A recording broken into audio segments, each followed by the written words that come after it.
May the 1st, 1776, Adam Weishaupt, a young canon law professor at the University of Bavaria, founded the Order of the Perfectibilists, also known as the Illuminati of Bavaria. Though it was influenced by the Illuminist trends of the time, the name of the order was inspired by the Spanish Alumbrados and the French Illuminés, old Gnostic sects that upheld the communion of man and God without the intermediation of the Church. Initially, the stated objectives of the Illuminati seemed entirely harmless and philanthropic. To stimulate a human and sociable vision, support virtue where it may be threatened or oppressed by vice, to promote the progress of merit-worth people and foster the benefit of those deprived of education. Adam Weishaupt.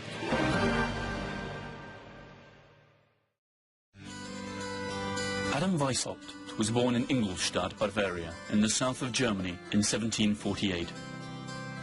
A convert from Judaism, he was raised and educated by Jesuits. A precocious intellectual, at the age of 28, he was dean of the Jesuit University of Canon Law at Ingolstadt. In spite of his apparent religious fervour and Catholic zeal, Weishaupt was obsessed with ancient Egyptian rites and rituals, and at the same time he also maintained regular contact with Freemasons, the historic enemies of the Catholic Church. Like many thinkers of that era, he admired Jean-Jacques Rousseau, who insisted that man was noble and free by nature, and could be governed without the need for religious or established institutions. The only practice that one ought to teach children is that they should never submit to one. Jean-Jacques Rousseau. The Illuminati were created within a Masonic lodge to which Weishaupt belonged. By that time, Freemasonry was already a prestigious secret society of long standing, and its excessive secrecy and closeness to the powers that be had turned it into the ideal nurturing ground for Weishaupt's order, who began to infiltrate it. The Freemasons, good keepers of secrets, would contribute knowingly or otherwise to the Illuminati plan. For his order, Weishaupt borrowed the strict, military-style hierarchical structure of the Jesuits and divided it into 13 degrees. First level, nursery, preparation, novice, Minerval, Illuminatus minor. Second level, Freemasonry, subdivided into 2 orders: Symbolic Apprentice, Fellow of the Craft, Master Freemason, and Scottish, Illuminatus Major, and Illuminatus Dirigens. Third level, Mysteries, subdivided into 2 orders: Lesser Mysteries, Priest and Regent, and Greater Mysteries, Magus, Rex, and King, or Areopagite.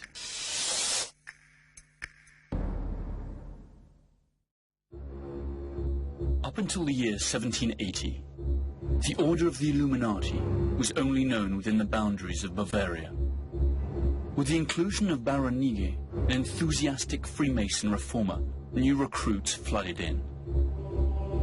New academies for the Nervals were established and strict codes for secrecy enforced. The novices, or Minervals, did not know anyone in the order other than their instructor. If, after 3 years as Minervals, they were chosen to continue their training, they went on to become Illuminatus Minor, and were permitted to know a little more about the real objectives of the order. The order was symbolized as a letter O with a dot in the center. Everyone assumed pseudonyms inspired by Roman and Greek history.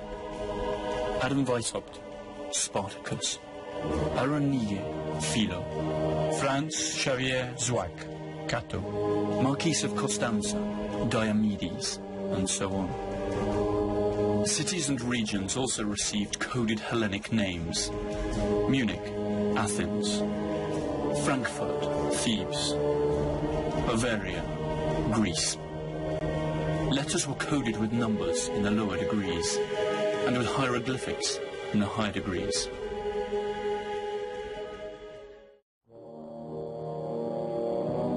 Paradoxically, active members of the Catholic Church could be found among the ranks of the Illuminati. Perhaps these recruits were open-minded members of the clergy who had been attracted by the order's modernizing and humanistic views. But it seems equally likely that the Catholic Church had decided to infiltrate the order in order to learn more about its true objectives. If this were the case, the results were soon plain to see. In 1790, the Order of the Illuminati had officially ceased to exist in Bavaria, Prussia, and the other domains of which is now modern Germany. But perhaps their disappearance was little more than a charade. After all, a secret society is born to act in the shadows, and when it is discovered, it must die in order to go on living. To return to man his fundamental rights of equality and liberty, we should begin by destroying every religion and every civil society, and finish abolishing property. Adam Weishaupt. The secret society, known as the Order of the Illuminati, rose in the late 18th century. It was not the first secret society, and it would not be the last. But its name would always remain a magnet for conspiracy theorists, who maintain that it is still active among us today.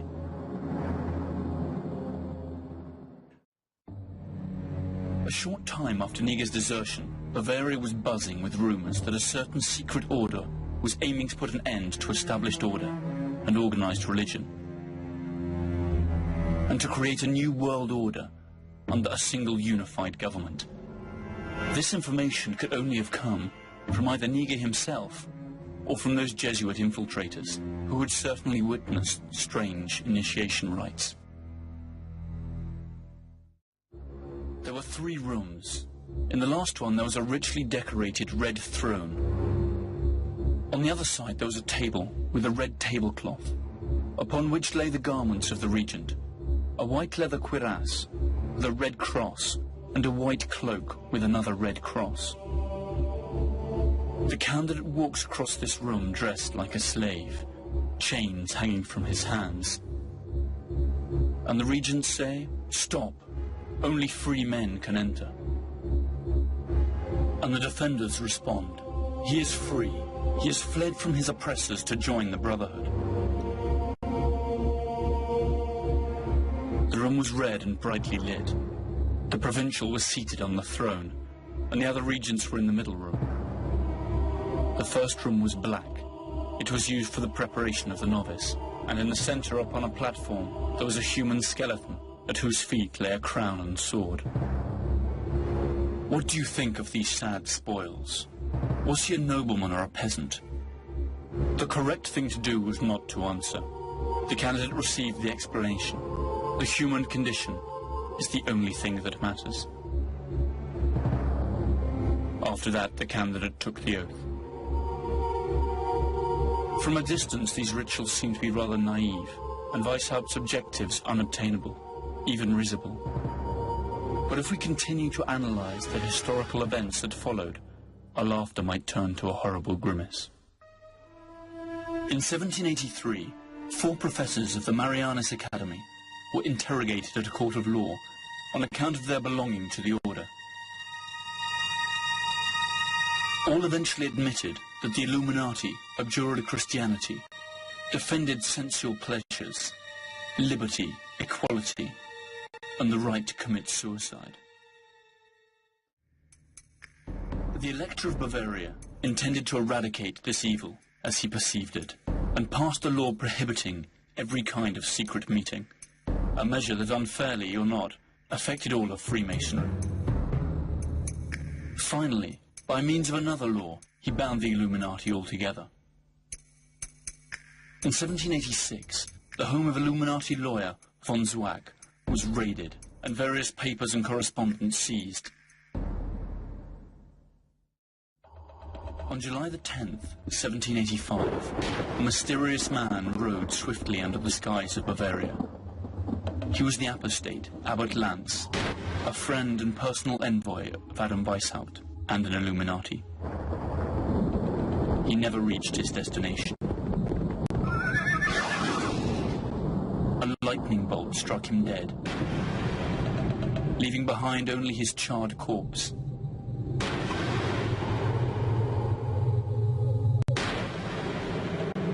Curiously, the papers that he carried were not affected by the fire.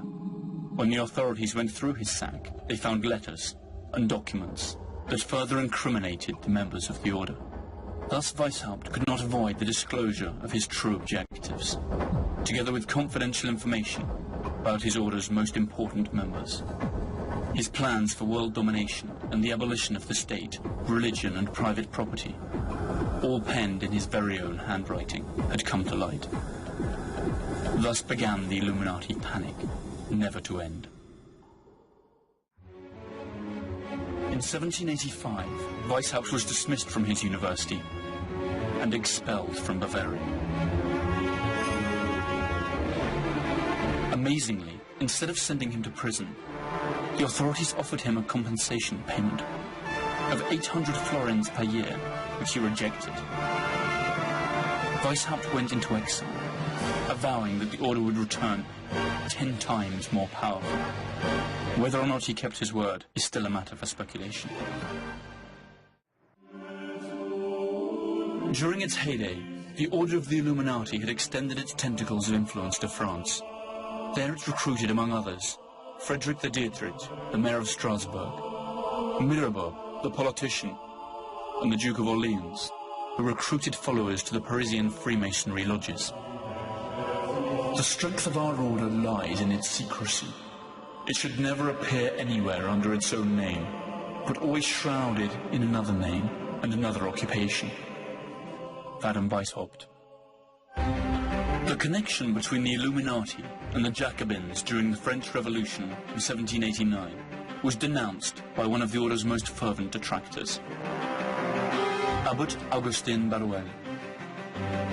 Likewise, the Scottish Freemason, author John Robison, devoted a long and verbose chapter of his work to what he regarded as the Illuminati's influence on the revolution. Robison maintained that Weishaupt and the Club of the Illuminati, together with the Club of the Jacobins, controlled the National Assembly, and from Paris ruled all of France. A short time before its apparent disbanding, the Order of the Illuminati had lodges in more than 25 European cities, from Munich to London, including Vienna, Paris, and Naples. Pretty soon its name became associated with other illustrious names, and powerful clans and families that to this day decide the destiny of the world.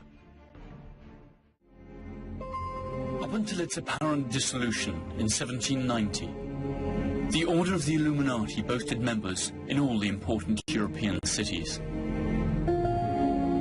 The Catholic Church's attempt to root out and destroy the Order, and the political persecution of its most important leaders had precisely the opposite effect of what was intended. The Illuminati was scattered to the four winds, and in the shadows they moved like fish in water.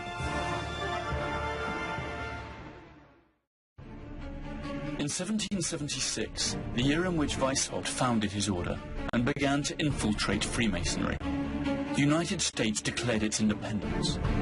Many of its founding fathers were Freemasons. It is not known if some of them were subsequently recruited by the Illuminati. What is known is that many American religious communities felt threatened by the freedom of worship guaranteed by the new Constitution, which they denounced as part of an Illuminati conspiracy. In 1798, when the second president of the USA, John Adams, established May the 9th as a day of fasting and worship to implore the heavens' mercy and blessing for the imperiled nation, fingers were pointed at the order founded by Weishaupt, and a wave of panic flowed across New England.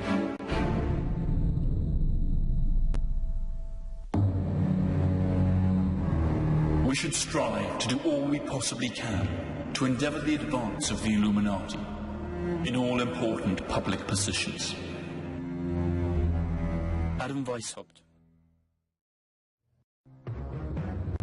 Many authors of supposedly serious history books uphold the idea that international banking is in the hands of the Illuminati Jews, who for centuries have financed both sides fighting wars in order to create anarchy and chaos, a state of affairs that would, in their view, inevitably lead to a new world order, which the Illuminati would come to control.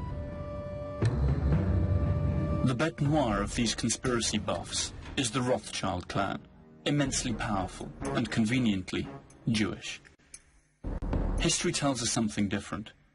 The only connection between the Rothschild clan and the Illuminati is that the patriarch of the Rothschild clan, Amsel Meyer, had, among many other clients, Prince William of Hesse, who seems to have been one of the first members of the Order of the Illuminati. In spite of the conspiracy theories that link Judaism, international banking, world domination, and the Illuminati, Weishaupt himself wrote, "Jews, pagans, women, monks, and members of other societies are excluded from the order." The vast majority of Illuminati were Christians by birth. Many of them were drawn from the nobility, and were even clergymen. Women and Jews were only to be accepted in separate lodges and academies. In spite of this, it has frequently been claimed that the protocols of the learned elders of Zion, an anti-Semitic rant drawn up by the Russian Tsar's secret police, is in reality the literal transcription of a discussion of Illuminati Congress, where a group of Jews outlined plans to take over the world.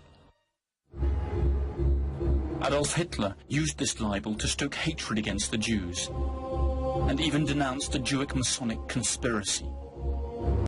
The curious thing is that many of the very same authors and conspiracy hunters who attack Jews and Freemasons do not hesitate to accuse Hitler himself as a covert Illuminatus, together with Stalin and Marx, and finally end up putting in the same bag Marxists, Bolsheviks, bankers, Jews and Nazis. In 1976, a writer named Des Griffin tried to revive the belief that the origin of the Illuminati is the rebellion of the Lord's angels and the expulsion of Lucifer. The name Lucifer means him who brings light, just as the word Illuminati means the illuminated. Since its creation in 1945, conspiracy mongers have considered the United Nations and its predecessor, the League of Nations, the Illuminati dream come true. A supranational agency capable of passing resolutions with which sovereign states must comply or else face the consequences. The most terrifying aspects of these theories is that in order for the UN to be created, 2 world wars had to be fought, in which millions lost their lives. Conspiracy theorists will say that the wars were just part of an Illuminati plan to lead us to where we stand today. Above all, the truth remains that Weishaupt's first postulate of creating a new world order under a unified government is closer to becoming true today than it was 200 years ago.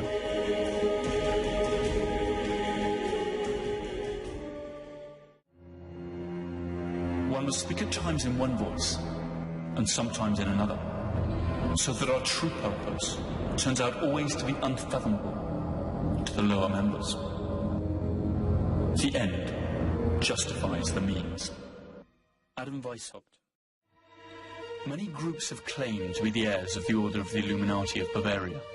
Usually these are sects or small groups that few people take seriously and do not pose any threat. That is why conspiracy mongers aim in another direction: the United States.